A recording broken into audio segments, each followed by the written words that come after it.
nababalita ho na merong magkakahulihan o maaaresto mga bossing this week. Sabi ko nga ho sa inyo di ba? Ang daming mga nakalatag na maaaresto doon sa mga DDS. Unang-una na nga dyan, sino ba yung napapabalita na palapit na ng palapit yung arestuhan o yung warrant of arrest galing sa ICC? Sino?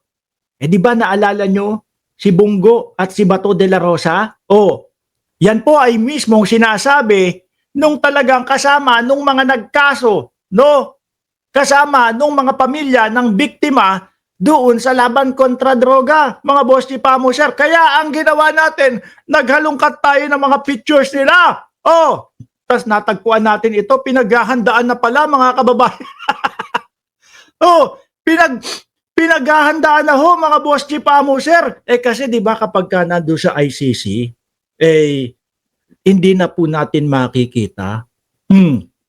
Kailan ba natin huling nakita ang dating Pangulong Duterte? Kailan po ano pa ho yun? Marso pa ho yun mga kababayan. Di ba?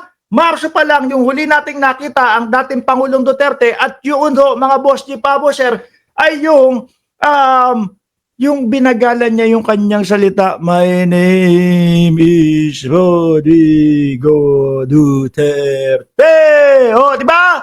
Yung kala mo attend doon sa children's party mga boss. Kala mo attend doon sa children's party na, naku, may palaro dito. Pahabaan ng pangalan. Biglang napasali ang dating Pangulo. So, ganun po yung posibleng mangyari, mga bossing. Kaya po, siguro, yung mga DDS, pinaghahanda o inihahanda na din po yung kay Bato de la Rosa. Para naman daw may magamit si Senador Robin Padilla. Naalala nyo po, nung hindi na kasama ni Robin Padilla, si Vice Presidente, doon sa Dahig, pumasyal siya doon kahit hindi siya makakapasok. Naalala nyo ho, nagkakape, tapos kung saan pa kasama ng dating ni Robin Padilla, si dating Pangulo. Di ba? Merong karton na hawak-hawak at bit pa nga niya yun doon sa Hague, di ba mga bossing?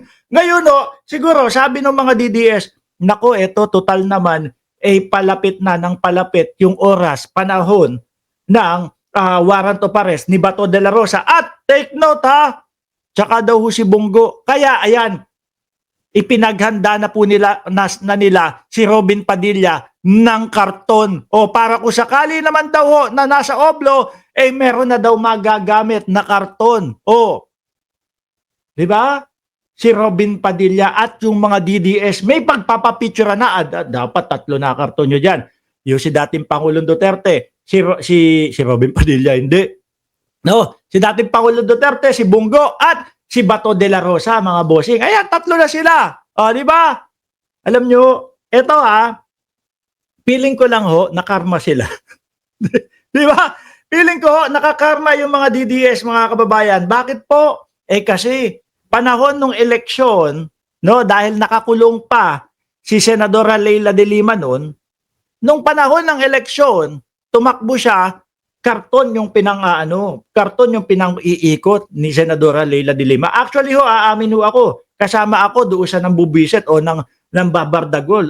Karton yung inyong kasama po ako doon.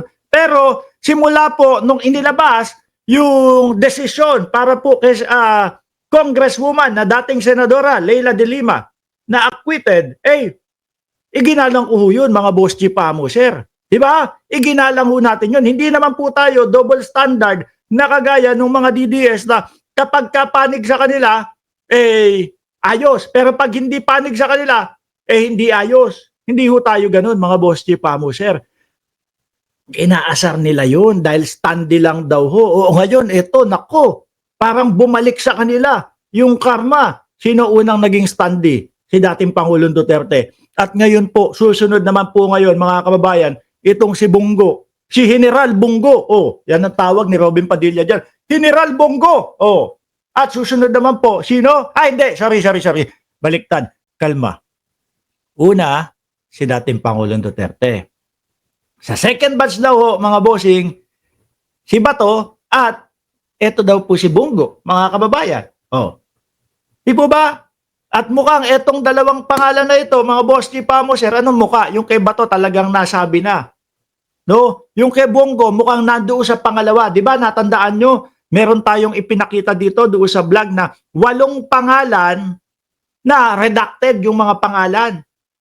Hinulaan natin isa-isa. Parang nandoon po yung pangalan ni Senator CLTG Construction Company. Christopher Lawrence Tesoro, go! Oh, hinulaan natin kasi 4 yung nawawalang dun, words eh. 'Di ba? Tapos hinulaan pa nga natin, meron pang isang 4 kung di ako nagkakamali. Sara Duterte Zimmerman Carpio. May ganun naman. Oh. Tapos Ronald De La Rosa. Oh. Yun tingin ko ang unang-una ho. Kaya eto na, wag na kayong mag-alala, wag na kayong mag-aksaya ng panahon. Magpa-picture na po kayo doon sa kanilang mga standee, mga bossing. O baka mamaya dali na ho yan sa dahig. Wala kayong alaala kay Senator Bongo at kay Senator Bato de la Rosa. Di po ba mga kababayan? Kaya, unahan nyo na mga DDS, no? Kayo lang naman ang mga naniniwala dyan sa mga yan eh. Kami, wala kami tiwala dyan sa mga yan, no? Ang problema pa, eto ho, si Bongo, mga boss, hindi mawari o hindi alam kung saan unang makukulong, kung sa Pilipinas ba or sa dahig ho, mga bossing. Bakit? Di ho ba may ikinaso si dating Senador Trillanes ho diyan kay Senator Bongo? Oh. Yari, mga bossing. Ngayon, tingin ko, mamimili na lang si Senator Bongo. Pero pwede ba yon mamili siya? Hindi. Ang tingin ko dyan, mauuna ho yung dahig, mga kababayan. Ang tanong, paano kung nandoon na nga si Bongo sa ICC? Paano pa niya kakasuhan o ano pa mangyayari doon sa kaso ni Bongo sa Pilipinas? O siguro kung ma-acquit, no? Tsaka didinggin naman yung sa Pilipinas. Ang dami nilang problema ngayon. Dati ho, haya-hay sila. Ang yayabang nila. Naku po, ibinalik pa naman din po at inilagay pa naman din po yung reward system, etc., etc. Yung tipo bang hindi na nila iniisip na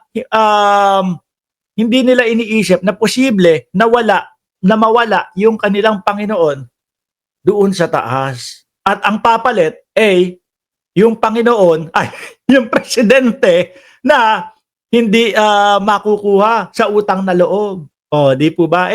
Dapat lang po na walang utang na loob, no? Sa pagiging presidente para po hindi siya maging bias sa mga Pilipino. Pag utang na loob ho, mga boss di pa mo, sir, nako, kawawa tayo mamamayang Pilipino.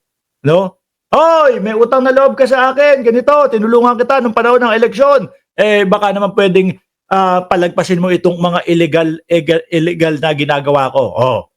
Lalong lulubog ho ang bayan natin. Kaya po, maswerte, mabuenas tayo na meron po tayong El Presidente Bongbong Marcos Jr., mga bossing.